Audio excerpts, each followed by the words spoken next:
इस मौके पर मुल्क भर के अजीम शख्सियात के लताजी को खराज अकीदत पेश करने का सिलसिला जारी है। सदर जमहूरिया रामनाथ कोविंद ने ट्वीट करके उन्हें खराज अकीदत पेश किया।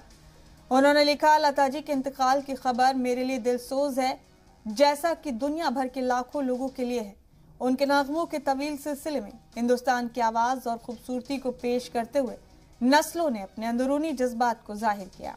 उनकी हुसूलियाबियाँ गैर मुतबादिल और बेमिसाल रहेंगी।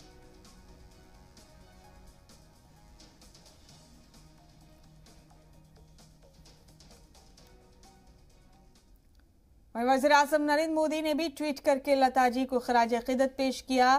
पीएम ने ट्वीट किया, मेरे पास अल्फाज नहीं है, दर्दमंद और देखभाल करने वाली लता दीदी हमें छोड़कर चली गई हैं। वो हमारे मुल्क में एक खालीपन छोड़ गई हैं जिसे भरा नहीं जा सकता। आने वाली नस्लें उन्हें हिंदुस्तानी सकाफत के एक दिग्गज के तौर पर याद रखेंगी, जिनकी सुरीली खूबसूरत आवाज़ में लोगों का दिल जीतने की एक अनोखी सलाहियत थी।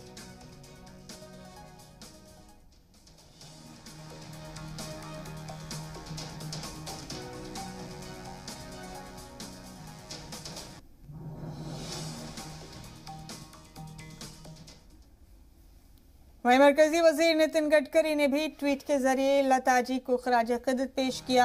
नितिन गडकरी ने लिखा, लता मंगेशकर के इंतकाल पर मरकजी वजीर ट्रांसपोर्ट नितिन गडकरी ने ट्वीट करके लिखा, गहरे दुख का इजहार करता हूँ, उनकी रूह के सुकून की दुआ करता हूँ।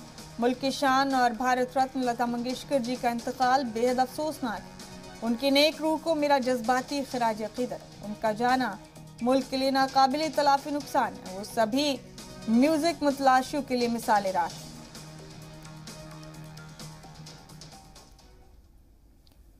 वहीं कांग्रेस लीडर राहुल गांधी ने भी ट्वीट के जरिए लता मंगेशकर जी को खराज अकीदत पेश किया। राहुल ने लिखा, लता मंगेशकर जी के इंतकाल की अफसोसनाक खबर मिली। ये कई नाजरीन तक, कई सदियों तक हिंदुस्तान की सबसे पसंदीदा आवाज़ बनी रहेंगी। उनकी सुरीली आवाज़ अमर है और उनके फैंस के दिलों में गूंजती रहेगी। उनके अहले खाना, दोस्तों और मद्दाहों के तई मेरी हमदर्दी।